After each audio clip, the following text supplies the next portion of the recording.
Hello and welcome, everyone, to the Introduction to Design Science lecture. Today, we'll explore what design science is, how it differs from traditional research, and why it matters. Empirical research describes, explains, and predicts the world. For example, the Linnaean taxonomy describes the kingdoms of animals and plants and classifies them into classes, orders, families, genera, and species. Newton's laws are able to explain the motion of planets, the trajectories of missiles, and the reasons for tides. Meteorology can predict rainfall, storms, and other weather phenomena. In contrast to empirical research, design research is not content simply to describe, explain, and predict. It also aims to change the world, to improve it, and to create new worlds. Design research does this by developing artifacts that can help people fulfill their needs, overcome their problems, and grasp new opportunities. In this endeavor, design research creates not only novel artifacts but also knowledge about them, their use, and their environment. Design science is a specialized branch or approach within the broader field of design research, which mainly has its origins in the fields of information systems and IT.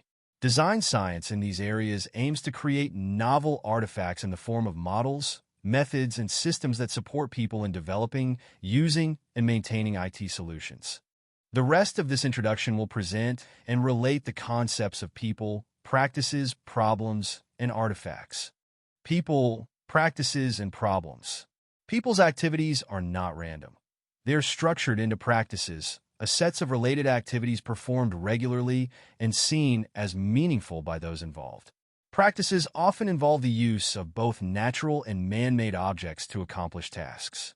For example, in IT, a software development practice consists of related activities such as coding, testing, debugging, and deploying software. Developers follow structured workflows using IDEs, version control systems, and CI/CD pipelines to ensure efficient collaboration and quality output. Some practices are purposive practices, in the sense that they have goals that exist in the environment outside the practice itself. They produce something of value to people who are not participants in the practice. One example is a car manufacturing practice, which makes cars that are used by people who do not participate in the manufacturing. But there are also self-contained practices that provide value only to their participants. For example, a game that is fun and interesting to its players, but not to anyone else. When people engage in practices, they may experience practical problems.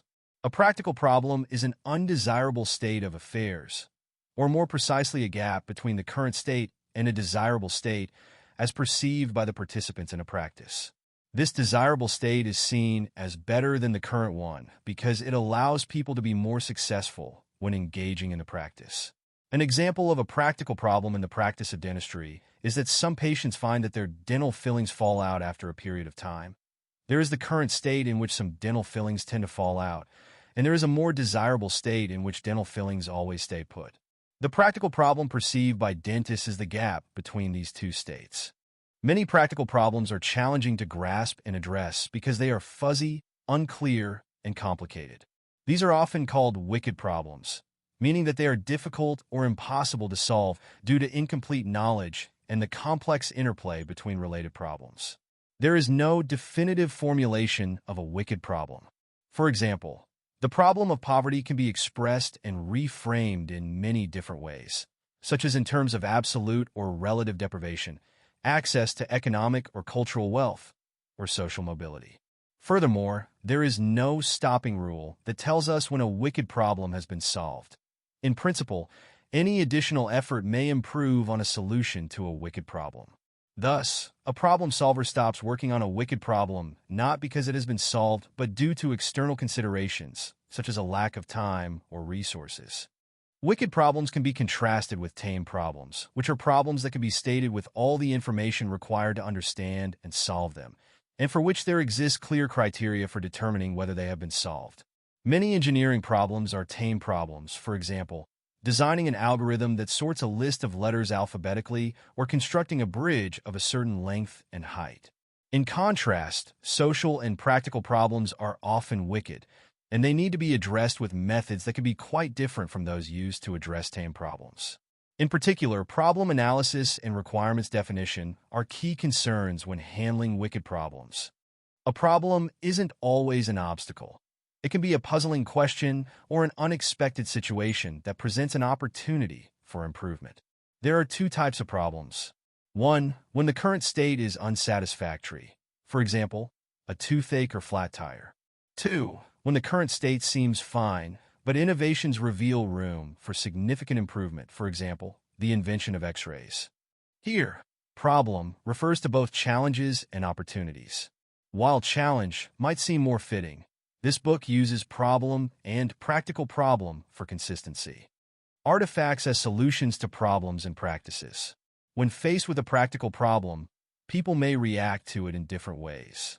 One option is to adopt a stoic attitude and just accept the problem as a fact of life without trying to do anything about it. The other extreme would be to view the problem as being so severe that the entire practice, or at least part of it, should be abandoned. In many cases, practical problems can be solved by means of artifacts. An artifact is defined here as an object made by humans with the intention that it be used to address a practical problem. Some artifacts are physical objects, such as hammers, cars, and hip replacements. Other artifacts take the form of drawings or blueprints, such as an architect's plan for a building. Methods and guidelines can also be artifacts, for example, a method for designing databases. A common aspect of all these artifacts is that they support people when they encounter problems in some practice. There are a plethora of artifacts in the IT area, ranging from algorithms, logic programs, and formal systems over software architectures, information models, and design guidelines to demonstrators, prototypes, and production systems.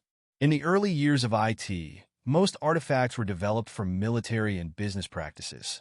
However, in recent times, some of the most innovative IT artifacts have been designed for everyday practices, such as keeping in touch with friends, sharing and organizing photos, or playing games. The figure illustrates the relationships between people, practices, problems, and artifacts. People engage in practices in which they may perceive problems that can be addressed by means of artifacts. Thus, artifacts do not exist in isolation, but are always embedded in a larger context, a practice, in which people act to achieve their goals. The context and anatomy of artifacts. Every artifact has an inside, an outside, and an interface between the inside and outside. More precisely, each artifact has an inner structure that can produce certain behaviors, and these can offer functions for people in the intended practice of the artifact. That is, the practice that encompasses the practical problem that the artifact addresses. The functions of an artifact are what it can do for its users, what benefits it can bring to them in their practice, what role it can play for them, and how it can support them in their activities. For example, a function of a clock is to tell the time, a function of a lawnmower is to cut grass, and a function of a truck is to transport goods. The functions of an artifact can be seen as its raison d'etre. The artifact has been created to offer its functions. In order to be able to provide its functions, an artifact must be able to perform certain behaviors. A behavior is typically an action that an artifact is able to carry out. For example, some of the behaviors of a truck are rolling, accelerating, braking, turning, and honking. However, in a broader sense, a behavior is not necessarily about an action performed by the artifact. It may also be about a state of affairs that the artifact is able to bring about. For example, a painting can bring about feelings of joy or sadness in a person viewing it. In this case, the painting exhibits these behaviors, although it does not actively carry out any action.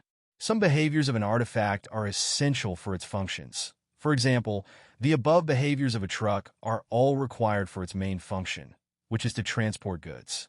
However, an artifact may also exhibit behaviors that are not relevant to any of its functions. For example, the truck may make engine sounds and emit fumes, which are behaviors that are not needed for its transport function. While a behavior is simply something that an artifact can do or bring about, a function is something that the artifact can do to benefit its users in some practice. In this sense, a function is a relative concept that connects the behaviors of an artifact with the goals and activities of its users. In order to produce its behaviors, the artifact has to be constructed and configured in a certain way. The structure of an artifact is about its inner workings, the components it consists of, how these are related, and how they interact with each other. Typically, an artifact is constructed from smaller parts that are assembled in such a way that they can interact with each other and produce the artifact's behaviors. One example is a clock, which is constructed from cogwheels, watch hands, and other mechanical parts. Another example would be a truck, which is made of a chassis, an engine, wheels, and other parts that are all arranged in such a way that the truck is able to carry out its behaviors. While the structure of an artifact is about its inside, its environment is about the outside, for example, the external surroundings and conditions in which the artifact will operate. The environment of an artifact always encompasses its intended practice, including the people and other objects participating in this practice. The environment may also include other practices that are affected by the use of the artifact, as well as various other objects that are not related to any specific practice. For example, the environment of a truck includes the goods transportation practice, i.e. the intended practice. If the truck passes through areas in which kids are playing, the practice of children playing becomes a part of the truck's environment. Moreover, the environment includes the physical surroundings of the truck, including the streets and the air. Intended and side effects. When an artifact is used in a practice, it will have certain effects on its environment. That is, it will change it in intended as well as in unintended ways. The intended effects are related to the functions of the artifact. For example, the intended effect of using a truck is that some goods are moved from one place to another. Using an artifact may also have unintended effects, often called side effects. These effects may concern not only the intended practice of the artifact, but also other practices, sometimes with adverse consequences for them. For example, a truck passing through an area where children are playing may pose such a hazard to safety that the play has to stop. Side effects may also be harmful to other valuable resources, even if these are not used directly in any specific practice. Emissions from trucks pollute the air, which may indirectly harm many practices. Now, this figure illustrates how an artifact is situated within an environment, which may include several practices. The artifact offers its functions to the intended practice, but it may have side effects for this as well as for other practices. Thus, an artifact may have many stakeholders, that is, people participating in practices that are affected by it, from structure to function. A common guiding principle in the design of an artifact is to hide its structure from its future users and instead to focus on its functions. Users should not need to care about the internal structure of the artifact, but only about its functions, for example, how it can serve them. Ideally, users should not even be aware of the structure. When designing an artifact, a designer often starts by creating a specification that defines its functional requirements, that is, the functions that the artifact should offer. For example, two functional requirements for a watch might be that it should be usable both as a stopwatch and as an alarm clock. Typically, requirements are gathered from and validated by people within the intended practice. They can be expressed as a list of functions of the artifact, with no reference to its structure. Instead, the structure can be developed later on when the designer has a more thorough understanding of the requirements. However, in practice, function and structure are almost always elaborated in an iterative way. In addition to functional requirements, a designer can also specify non-functional requirements for an artifact. That is, requirements that do not relate to functionality, but instead general qualities such as security, usability, maintainability, and scalability. The distinctions between structure, function, and environment are sometimes reflected in the professional roles of designers. In the IT and information systems industry, enterprise architects address business requirements as well as legal, cultural, and other environmental factors, while programmers and software engineers focus on the construction of the software within the systems that are being built. An artifact can serve different purposes depending on how it is used. A use plan defines when, how, and under what conditions an artifact should be applied to achieve its intended function. The effectiveness of an artifact is not solely determined by its design, but by following the correct use plan. For example, a database management system can be used for different purposes depending on its configuration and use plan. It can serve as a transactional system to handling real-time banking transactions, when optimized for ACID compliance, or as a data warehouse to support business intelligence and analytics, when designed for large-scale querying. Thus, the same database management system software functions differently based on the applied use plan. Design science, the study of artifacts. Artifacts, as well as their use and the effects of using them, are studied in different fields of science, including formal, behavioral, and social sciences. For example, a study in theoretical computer science, that is, formal science, might be carried out to determine the complexity properties of a new algorithm for traversing a social graph.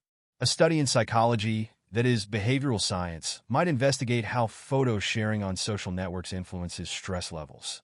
A study in business administration, that is, social science, might examine how the adoption of enterprise resource planning systems in companies affects their internal communication.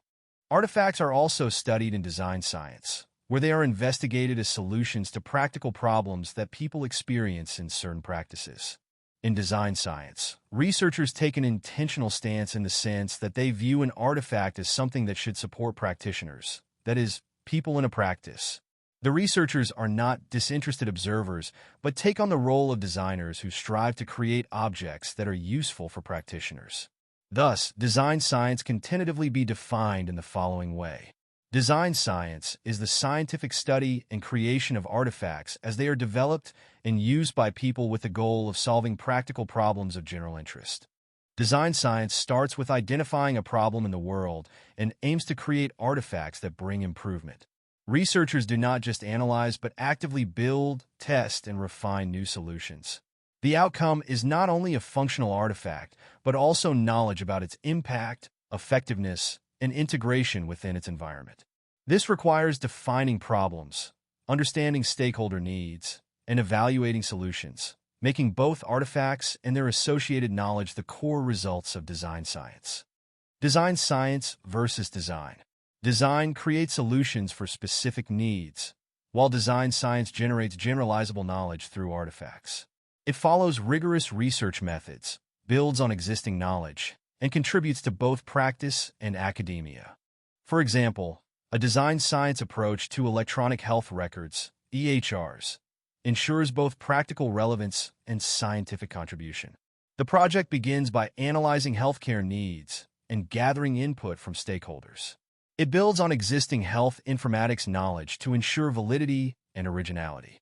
Once developed, the system's effectiveness is evaluated, and its findings are shared through academic and industry platforms, allowing broader adoption and continuous improvement in healthcare. This figure illustrates design science research connects local practices, scientific knowledge, and global practices.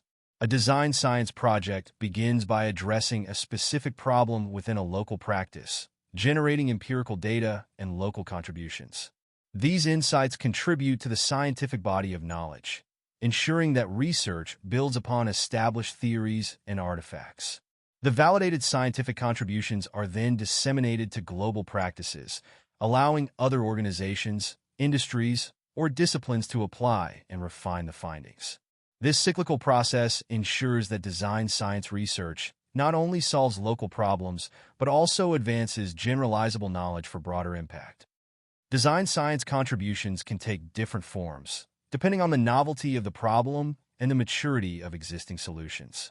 Greger and Hevner, 2013, classify these contributions based on two dimensions: application domain maturity, how developed the practice is, and solution maturity, how advanced existing artifacts are. This results in four key types of contributions: invention, improvement, exaptation, and routine design. Invention are new solutions for new problems, a radical innovation that introduces entirely new possibilities. These contributions often enable new practices or research fields, such as the first X-ray machine, the first car, or the first data mining system. Inventions require deep expertise, creativity, and sometimes a bit of luck. Improvement are new solutions for known problems, enhancements to existing artifacts that improve efficiency, usability, or other qualities. For example, a low-radiation X-ray machine or a data mining system optimized for large data sets. Improvements are common, but require careful validation to ensure they advance the state of the art. Exaptation are known solutions applied to new problems, repurposing an existing artifact for a different use. A well-known example is warfarin, initially developed as rat poison and later adapted as a blood thinner. In such cases, the artifact remains unchanged, but its use plan is redesigned for a new purpose. And routine design are minor modifications to known solutions. Incremental changes to existing artifacts, such as a smartphone with slightly better specifications than its predecessor. While routine design is valuable in professional practice, it typically does not qualify as a design science contribution since it does not generate new knowledge.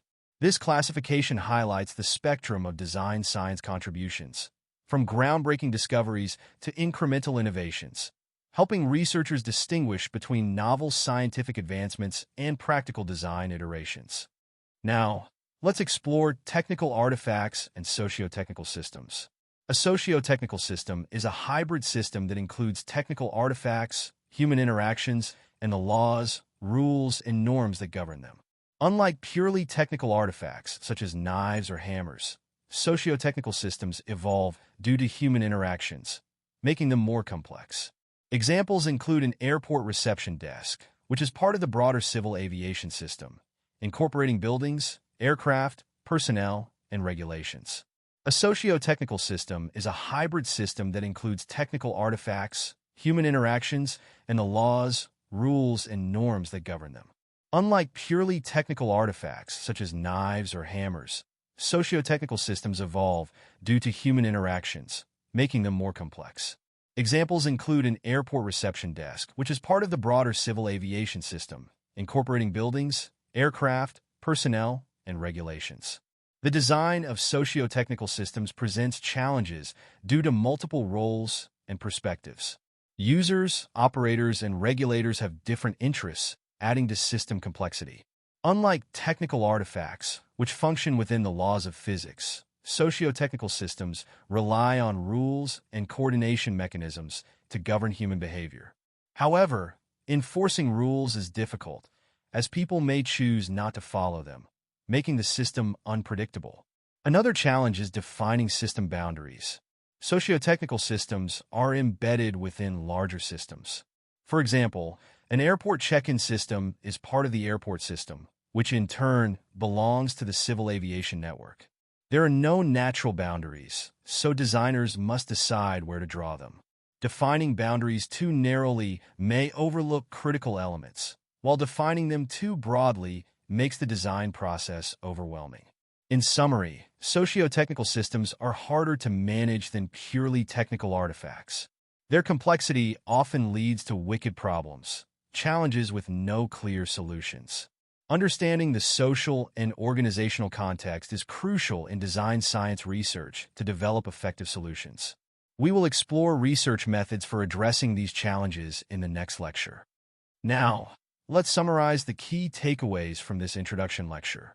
Design science is the study and creation of artifacts to solve practical problems of general interest. It focuses on closing the gap between the current state and a desirable state as perceived by stakeholders. Artifacts are developed within practices and address real-world challenges. They can be understood through their structure, behavior, function, environment, effects, intended and unintended, and use plan. A practice is a set of human activities performed regularly and seen as meaningfully related to each other by the people participating in them. Design science can be contrasted with empirical science, such as the natural and social sciences.